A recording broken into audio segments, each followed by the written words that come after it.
નમસ્કાર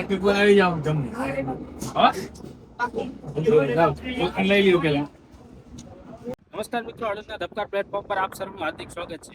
મિત્રો, અત્યારે વિદ્યાર્થીઓની 10 અને 12ની પરીક્ષા ચાલુ થઈ. આજે પ્રથમ દિવસ હતો, જ્યારે હળવદ માર્કેટિંગ યાર્ડ દ્વારા આ વિદ્યાર્થીઓને જ્યારે પરીક્ષા પૂરી થાય અને બપોરનો સમય હોય અને દૂર દૂરથી ગામડાઓમાંથી આવતા હોવાથી વિદ્યાર્થીઓને સમયસર વાહન ન મળે અને બપોરે ઘરે 3-4 વાગે પહોંચે એવી પરિસ્થિતિમાં વિદ્યાર્થીઓ ભૂખ્યો ન રહી શકે, તેને લઈને હળવદ માર્કેટિંગ યાર્ડ છે તેને ભોજનાલય ખાતે વિદ્યાર્થીઓને નિઃશુલ્ક જમાડવાનો નિર્ણય લીધો છે. જોકે આ નિર્ણય છેલ્લા 7 વર્ષથી લીધેલો છે અને દર વખતે વિદ્યાર્થીઓ જેની પરીક્ષા પૂરી થાય ત્યારે માર્કેટિંગ યાર્ડ ખાતે ભોજન માટે ગ્રુપોમાં આવતા હોય છે. વિદ્યાર્થીઓ તેમજ સાથે વાલી હોય તેને પણ નિઃશુલ્ક જમાડવામાં આવે છે. તેમજ વિદ્યાર્થીઓ કોઈ વાહનમાં આવ્યા હોય તો તેમની સાથે ડ્રાઈવર હોય તેને પણ નિઃશુલ્ક રીતે જમાડવામાં આવે છે.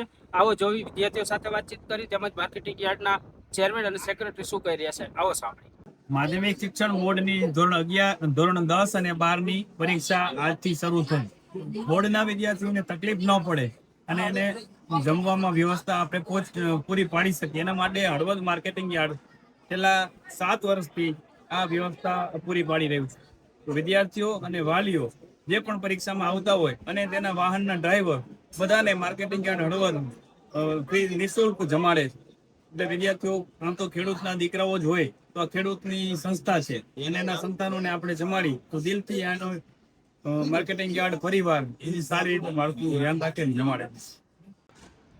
માર્કેટ યાર્ડમાં ધોરણ 10-12ની પરીક્ષા ચાલુ થઈને હળવદ સેન્ટર ખાતે જે વિદ્યાર્થીઓ પરીક્ષા આપવા આવે છે તેમને અહીંયા નિઃશુલ્ક ભોજનની વ્યવસ્થા કરવાનો મુખ્ય ઉદ્દેશ એ છે કે 10 થી 1નું 10મા ધોરણનું પેપર હોય, 1 વાગે વિદ્યાર્થી છૂટે અને જો આગળના ગામડેથી આવતા હોય અને કદાચ બીજા કોઈ વાહનમાં જતા હોય તો જમવાનો લગભગ ટાઈમ જતો રહે ને ઘરે પહોંચે એટલે 2-3 ઘરે પહોંચે અને પછી જમે, બીજા દિવસે પાછું પેપર હોય એટલે એક તો જમવાનો ટાઈમ બદલાઈ જાય અને પ્લસ જો અહીંયા જમીન ક્યાંક બહાર હોટલ કે અલગ જગ્યાએ જાય તો રોજ બહારનું ખાઈ અને પરીક્ષામાં તેની તબિયત થાય એટલે આપણી તબિયતની અસર તો ઠીક છે પણ આ સમયસર જમવા મળે વિદ્યાર્થીઓને એ ઉદ્દેશથી જ આપણે આ જે ટાઈમ છે 10 થી 1નો એ ઉદ્દેશથી જ આપણે ચાલુ કર્યું હતું કે છેવાડાના ગામડેથી કોઈ વિદ્યાર્થી વાલી આવતો તો માર્કેટ યાર્ડ હળવદમાં પરીક્ષા આપીને તરત આવે અને આથી જમી અને આરામથી પછી ઘરે જાય તો અમે સમર્થ ભોજન.